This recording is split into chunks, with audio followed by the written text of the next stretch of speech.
Hi, everyone. Welcome to the Psychology and Spirituality, a Bridge to a Better Life series of discussions.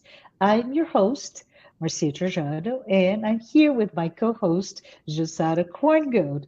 Jussara is the Secretary General of the International Spiritist Council and the former president and current vice president of the United States Spiritist Federation. For the past 30 years, Jussara has been volunteering as a counselor in fraternal conversations in several spiritist institutions. Thank you for being with us today. Thank you for joining this program. And today we will discuss mental health, the power of word to reach a balance and a healthy life. But today, program was brought by the International Spiritist Council.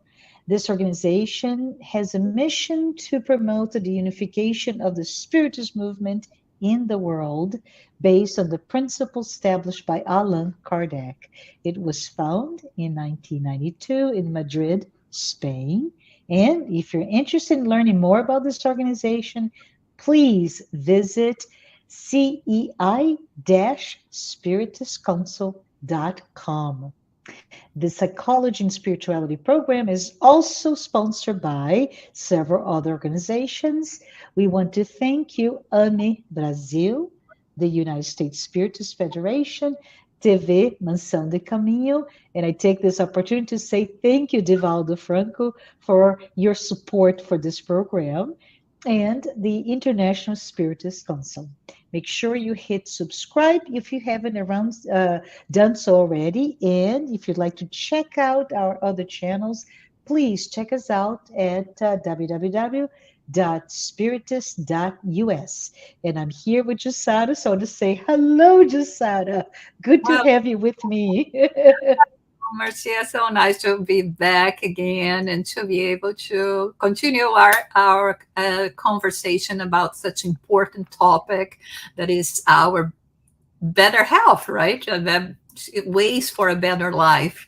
And Mhm. I'd like to greet everyone that is with us today, and very happy to have you again with us for this journey, for this episode that we are going to be talking about a health lifestyle, the one that is going to make us as human beings feel better and help us in this process of self improvement. Absolutely. Thank you. I want to just say that we're wrapping up our discussions that was first discussed in our prior episode, which was we talked about how balance leads to a healthy life. And specifically, we discussed the power of words, right? Which means what you do talk about, what you say with your words do matter. Those words matter for your health. But if you're interested in knowing more about this subject, we highly recommend several books written by Joanna de Angelis with a collaboration by Divaldo Franco. They are Self Discovery, Empty Lives, Times of Health and Consciousness, and Life Challenges and Solutions. So, Josada, I wanted to go You ahead. Go and ahead. just to remind everyone, most of those books can be found at lealpublisher.org. So Leal, Leal publisher.org. So go there and check because you have an extremely important and great selection of books, not only by Joanna de Angelis, but by others as well. Awesome. Thank you. Thank you for that reminder. Appreciate it. And I would just say, right, when we talk about power words, and I wanted to bring a different topic, a little bit of a nuance here, Josada. And as you may be aware, and I'm talking generally, right, generally speaking here, we talk. about this notion of moral compass, this notion of how our ethical and moral values lead us to our true north. And many people call this righteousness. So when we talk about that idea, we also, this is the point counterpoint, right, Jussara? People also talk about what righteousness, Marcia, I do not want to talk about righteousness because people really don't seem to be very interested in that discussion about values, about morality or righteousness. So I challenge you, Jussara, let's talk about it right now as we continue to talk about mental health, about balance. How about that? Yeah, good start, Marcia. Um, Righteousness. The relation that we can think about our way of acting, of having ourselves a moral compass, has Mhm. everything to do with what comes from our conscience, the way our, let's say, way of manifesting, of behaving is going to impact our mental health in the sense that every time I go against what my nature, imagining that we are a spark of light, Mhm. an atom of light resulting of the love of a creator, when I go against this nature, you know, the law of God is written in our conscience. Yeah. Subconsciously speaking, I am storing all the negativity that somehow is going to impact later on, and sometimes not that late after our behavior, our action, and it's going to weigh on us. This is the shadow that we talks about. So Mhm. something that I carry in my mind, in my myself, my being, that prevents me to pursue even happiness. Sometimes we sabotage ourselves, we Mhm. Mhm. sabotage our lives Mhm. because deep inside our mind, not being righteous in relation Mhm. to what we already know should be a good behavior is going to weigh on me, and in this manner I will think I do not deserve, I do not Yes. deserve happiness, I Yeah. do not deserve peace of mind. And this is when you really need to go to therapy, to trying to dig out Yes. Mhm. all um, those thoughts, the actions that we did that somehow could Mhm. seem unimportant at the Mhm. moment, but then we will see how the aftermath of all this. So righteousness, when we talk about righteousness here, Mhm. not to talk in the religious sense nowadays in our society, and looking back, in more primitive times, middle age, or even Mhm. a bit after that, we will see how much we have grown as human beings, and how Mhm. much now we are paying attention more to equality, Yes. to the freedom of that everyone has, always remembering to respect the freedom and the thoughts of others as well. So Mhm. we already have a notion in terms of human laws nowadays that are much better than before, uh, Mhm. showing much more equality. There is a long Mhm. way for us to go, but it still leads Mhm. us this way. So it's everything is calling us to this righteousness, and every Yeah. time I go against that, I go again. I will not feel good. There will be an impact in me and myself. And here, when we are talking about a healthy life, we are not talking only, as we mentioned in the Mhm. previous episode, about uh, the physical repercussion that we can have Mhm. uh, Mhm. based on our thoughts and our actions. And this is something that we have to always to stress, not to only thinking about the physiology of our physical body, but Mhm. thinking about our inner balance, serenity, emotional equilibrium, uh, Mhm. cultural and religious aspirations, everything that puts us in this way or Mhm. calls us, although Mhm. it exists many times, to Yeah. a path of righteousness. Hmm. And I think it's very interesting when we talk about it, and we actually talked about this previously. The notion that uh, we we are not perfect, but we are perfectible, which tells us that we are in the middle ground, right, Jussara? We are work in progress. We're not there, but we're getting there. So when we talk about the definitions, perhaps of righteousness, it's important that we can really talk about how to apply that sense, right? Perhaps.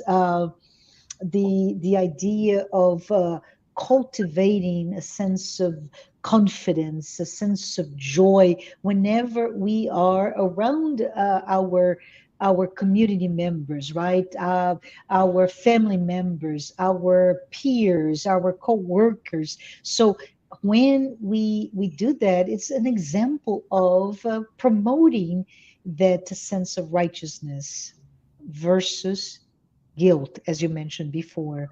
And another aspect of it, which we mentioned last week, was the idea of just saying good morning, right? Of smiling to that person, and by that sense of radiating for I love the term which is fictional, right? It's a metaphor, but how we can have the perfume of something so good that people want to be around you. We radiate being nice, being good, being pleasant. We radiate a sense of hopefulness in this time when hope is no longer commodity, right? It's so important for us to encourage peace and encourage well-being.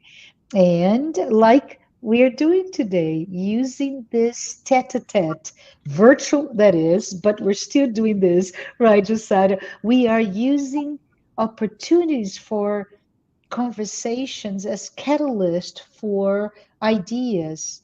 And I go back to a quote that I thought was good to who brought to us, and it's not. It's actually our own Eleanor Roosevelt that mentioned great minds discuss ideas, average minds discuss events, and little minds discuss people. So we talked a lot about the fact that it's easy to speak ill about the others, to judge the other, and that puts us, according to Eleanor Roosevelt, as somebody who really has a lot to grow in this work in progress status, right? But just to finalize that is we were told that we really need to admonish to remove from us any type of criticism, any type of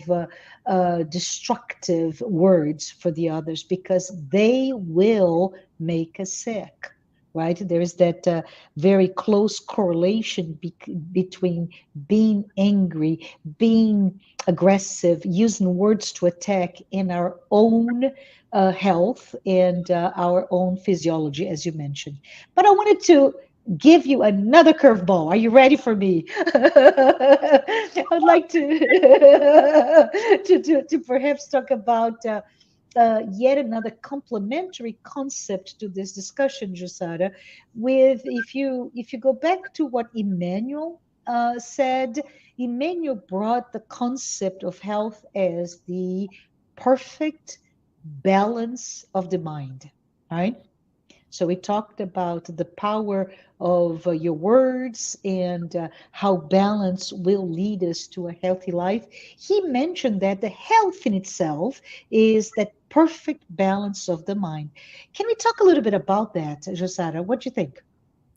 Yes, and it leads us to really ponder about this quote. Mhm, The concept of health being the perfect balance of the mind, because mhm, I'm sure we all know people that may be suffering from a certain illness, for an illness, and they have a very positive attitude in relation to mhm, mhm, others that maybe don't have anything that serious, uh, mhm. or in comparison to other things, but they have a very negative attitude, That's and right. uh, they are always complaining, and others that don't even have anything and are suffer from hypochondria, right? Yes, yes. To say, "Oh, poor me, there is something bad with me." So, Joanna de Angelis has one concept that she talks about, that it says that it's possible for us to experience fullness despite any kind of organic difficulty. Yeah. And very often we can see this on our day-to-day lives. So the uh, our inner state, the way we understand and accept things, it's going Mhm, to make a huge difference in relation to our well-being. And so this is preferable to have a balanced mind, because as we've been talking from the actually several weeks, we mentioned here and there, but more specifically the last episode where we talked about the importance of our thoughts. mhm. My life may be good in every aspect, but I don't see it this way. I'm always Correct. coveting what Mhm, others have, and I don't. So I make my life myself miserable, because until I achieve what others have, I'm not going to feel fulfilled. And then I create a hell in myself when we mhm, give ourselves to mhm, you to envious thoughts, mhm, to jealousy without reason, mhm, and to all of those negative traits that we can find in our personality that mhm, make us ill, literally ill. It's going mhm, to impact the way I relax, the way I sleep, the way I present myself. I'm always going to be that person that people perhaps are not going to be feel that happy, and maybe it's not because of something I say, but because I come with that energy, that mhm, shadow that we have mhm. to pay attention to. So whether we are visited or not by more serious illnesses, we our attitude should be of understanding, not making it become a heavier burden for ourselves and for others. And I think that this is what Emmanuel tries to say here in this Mhm, concept, and one thing that we should try to achieve.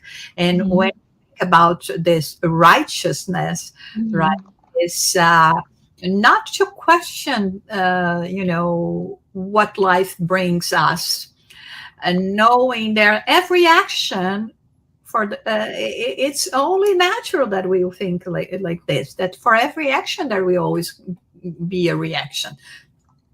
So now I have to own my my actions, yeah. to think about what am I going to be sending out in the world, because it's going to come back to me. It's the boomerang effect. Yes. I cannot plant peaches and expect to grab oranges there, right? Mhm, Uh, mhm, it's and I think this makes all the difference when and it's always such valuable lessons, right? When you meet someone that is going through, difficult things in relation to their health, but they have this positive attitude, Yes, a yes. genuine positive attitude. I think it teaches us so much, even to to start pondering about ourselves and how good we have, and we are not valuing that. So yeah. Yeah, I actually can give the story just to relate in what you say, the acceptance to, let's say, an illness, especially if it's a terminal illness, something that plagues you, not transactionally, as I call it in my mind's eye, right?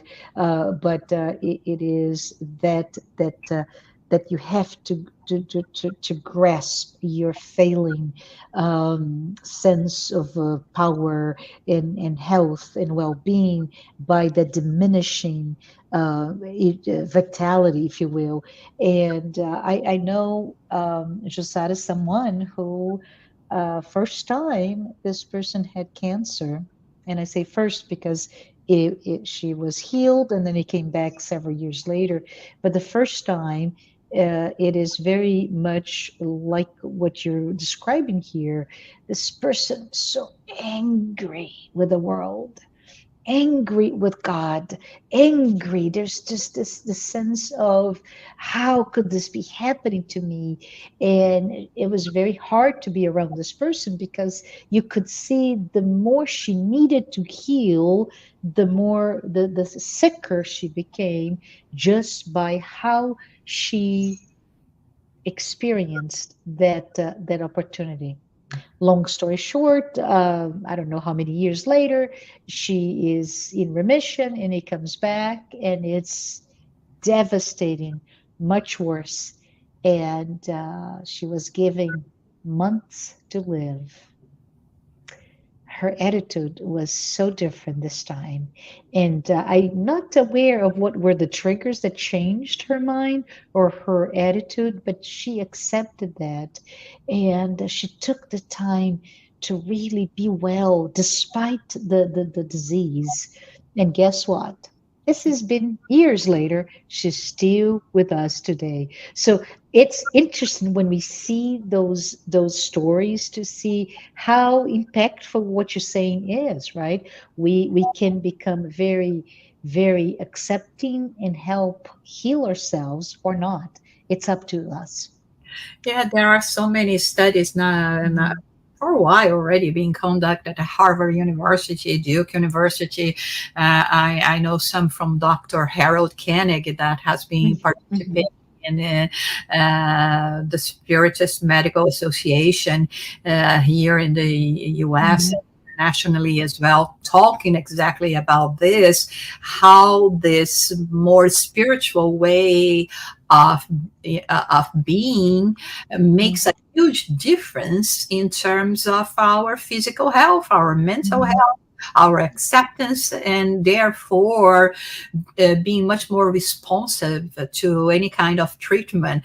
Because here, Marcia, we are also Mhm. talking about hygiene, right? Yes, When we yes, talk about hygiene, normally we will think, okay, I'm going to take a shower, okay, okay, to take a shower. But we are talking about mental, spiritual correct. hygiene.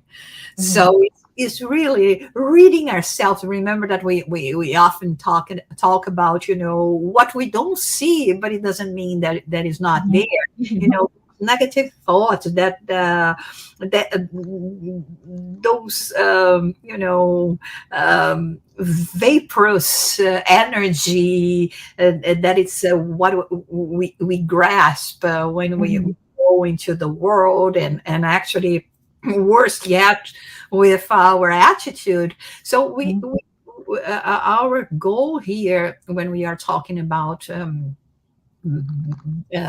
this mental improvement, right?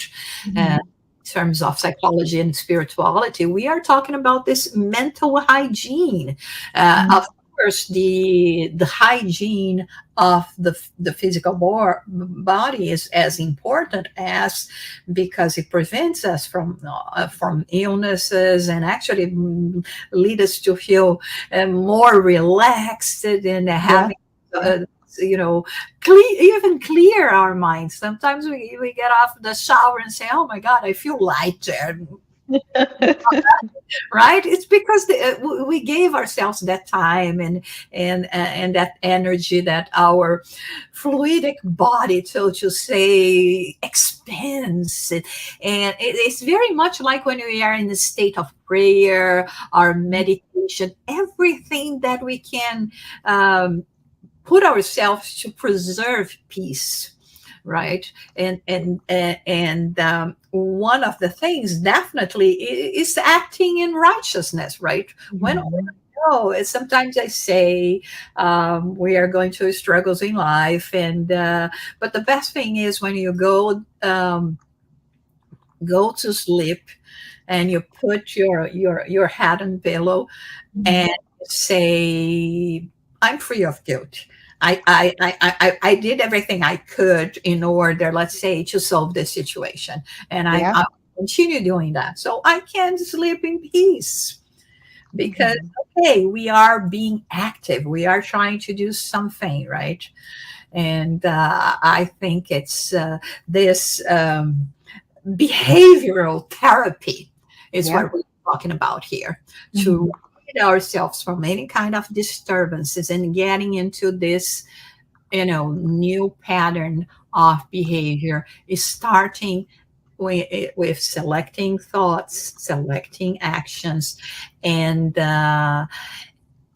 understanding that we are the ones that are going to be responsible from what Mhm. we're accepting from the world. The world may be giving me bad things, but I don't need to accept that. I will look for the good things, and I will focus on that. Yeah, love it. I love that concept, right? We are responsible for what we decide to receive from the world. It's simple as that. But if you think about that notion, right? If you recap about all those things that you said, from how to induce herself to be in a better state of health, and you mentioned our hygiene, mental and physical, the state of meditation or reflection or prayer, or the preservation, the active preservation of peace. But we cannot talk about all this without talking about love, can we? So this is my third curveball to you, Jussara. Can we shift our discussion about true health and balance, and the power that we bring when we are committed to a certain type of lifestyle, right? The commitment to be peaceful, to have that a life that we are paying attention, not only what goes into our mouth, but what gets out of our mouth, and how we handle those external aspects of our lives. Can we talk a little bit about love, and maybe about love therapy? How about that? Yes, this is something that Joanna de Angelis mentions a lot about, the love therapy, is starting with us, self love. Hmm. We have talked a little bit about this already, but it is something that we are going to keep on repeating because we Hmm. need to hear that. We Hmm. have to learn to love ourselves, to accept us as we are, uh, Hmm. and not comparing. Uh, Hmm. there is no point in us comparing ourselves to others. Each one of us has a different story, uh, Hmm. different spiritual age, right? And the way we get advantage or not from our lives, our possibilities. But the thing is, if I don't value myself, if I don't start to accept uh, Hmm. that yes, we have our flaws, but Hmm. yes, I have the ability to overcome them. And this is where we have to go, because otherwise there is no motivation. I will Mhm. say, well, I'm not worthy of the effort. This is really what we are going to think about ourselves. This is getting into a self-destructive mode. Mhm. So I love myself. This is what we have to tell us daily. We are Mhm. light. We are peace. Like repeating those kind of mantra, right? Mhm. It's going to help us in the sense of accepting, acceptance, self acceptance. And once we do that, because are going to be looking more into our possibilities, into the flaws that we have in this, so many failures that we will have. But again, as we pick up ourselves back again and start over in a different way for our brothers and sisters as well, because Mhm. then I will be more, we'll have more compassion. Mhm. And maybe, this love therapy has isn't we can talk about the first stage of love, that is Mhm. compassion, right? I Mhm. have compassion in relation to others. I know how hard it is for me to change myself, so I should understand how it is difficult for others to do the same, and not Mhm. expecting them to do the same. And one thing that we were talking about, you know, Mhm. criticism, all of that, is, not being that much judgmental. And this is on one topic that I really think we have to talk further. Uh, Mhm. Perhaps one episode only dedicated to that, in not being Mhm. judgmental, even in relation to ourselves. So this point that Joanna de Angelis makes about uh, the therapy of love, helping us to look at our reality. And now I look at myself as, a child of God, as, Yeah. the result of millennia, right? And Mhm. mortal is spirit, and Mhm. knowing that I will have opportunities to pick up myself and start in a new road, and try to do better, and going into this pathway of righteousness. So I think it's a very important point for us to Mhm. meditate. Yeah. Yeah. It's very interesting, right? We don't comprehend what love is truly, but we don't comprehend knowing the other truly. We don't comprehend Jesus' teachings, right? That's truly revolutionary, loving your enemy. Those are all concepts of love. But we fail miserably. We can even start to understand those three topics.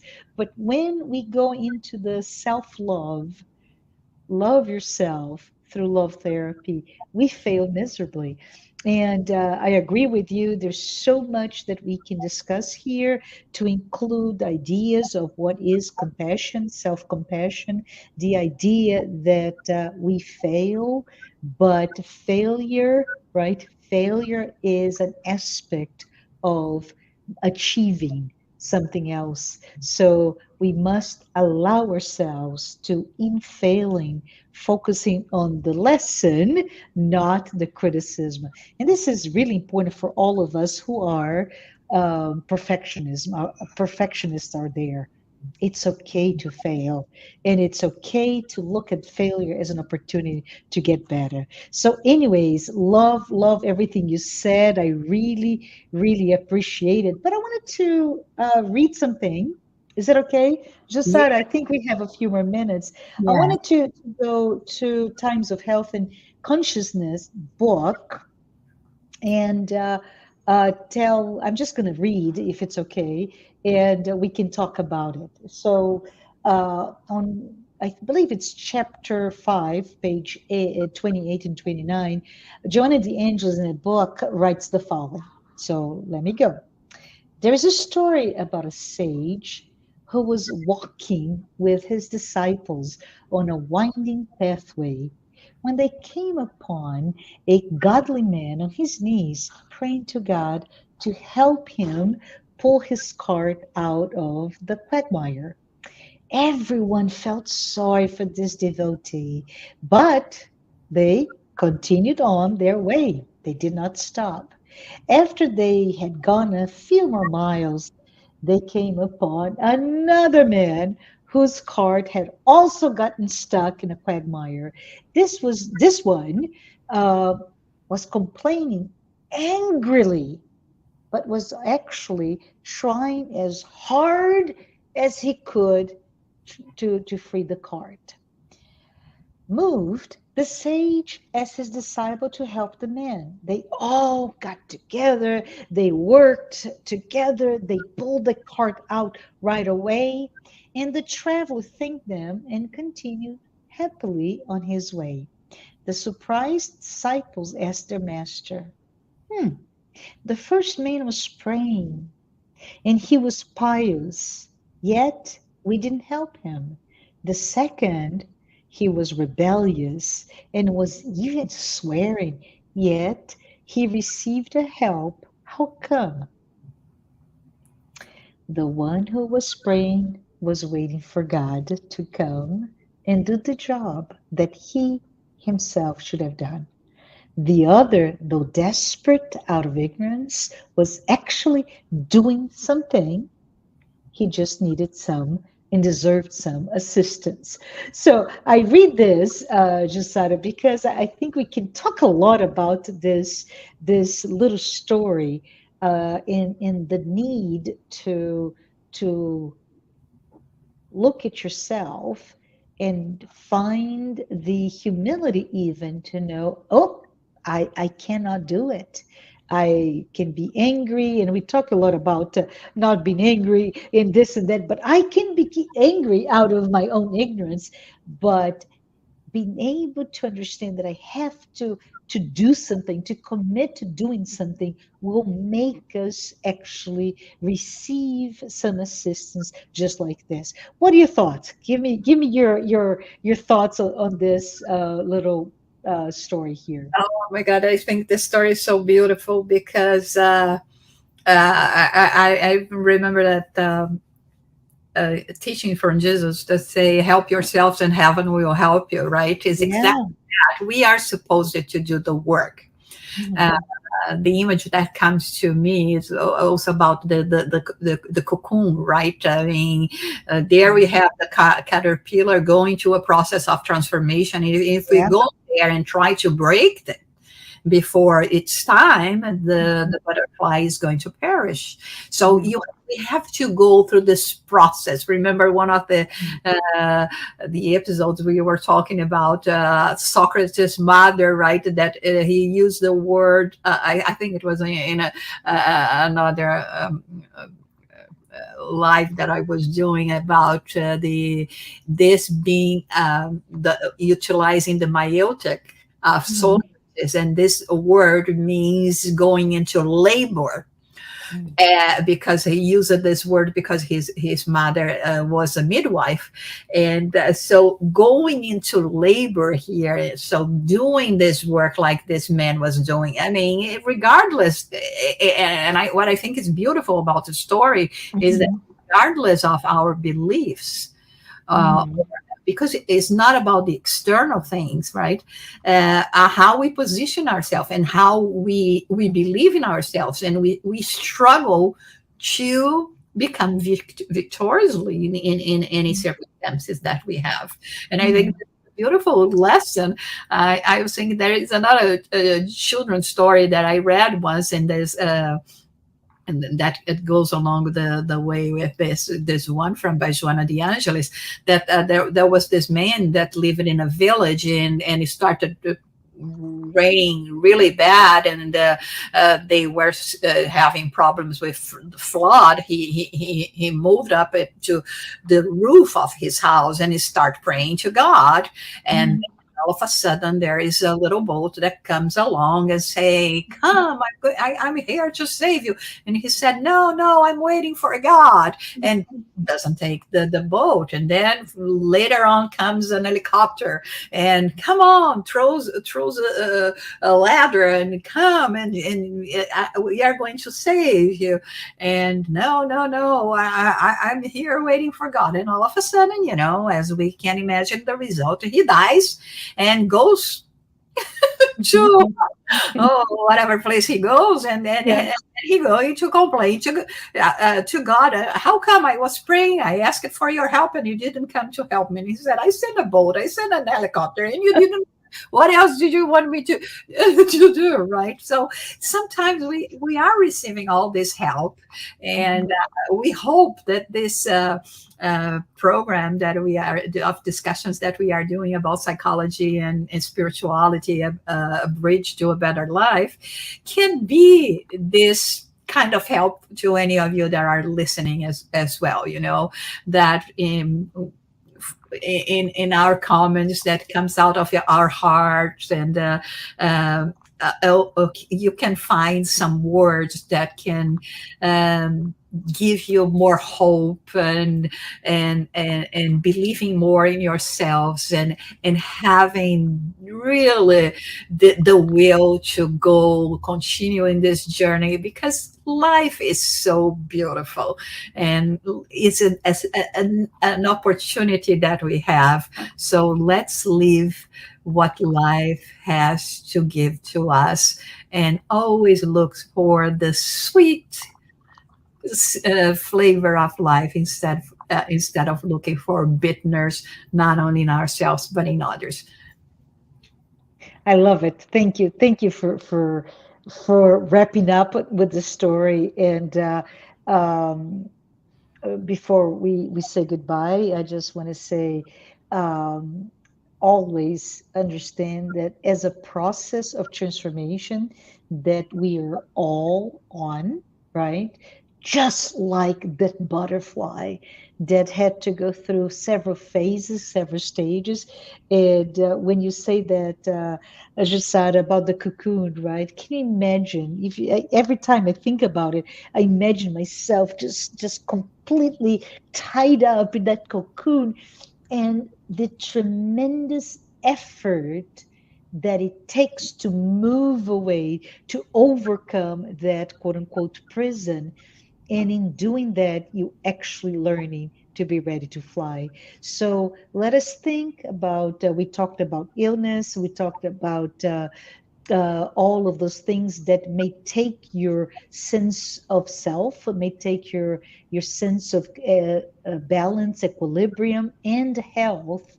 And let's look, what can I do to accept, because that may be simply your cocoon, that you have to go through that process of liberation to become the beautiful butterfly, but also understand that it starts with here, and I'm pointing to my heart, and here. So wishes for really an opportunity for you to find your path for your own balance, for your own mental and physical health. And we really look forward to talking to you next time. Thank you so very much. Yes, and one thing for us to think about: what is the motivation for the future to be butterfly, to go through all this work? So what is our motivation? Absolutely. Thank you Right? so much. Immortal spirits, Mhm. and the search for this spirituality, this connection, is what can really lead us to find this motivation. And regardless if life is squeezing us at this moment, I'm going to spread my wings and fly. Awesome. Beautiful. Bye. See you next time. I see you.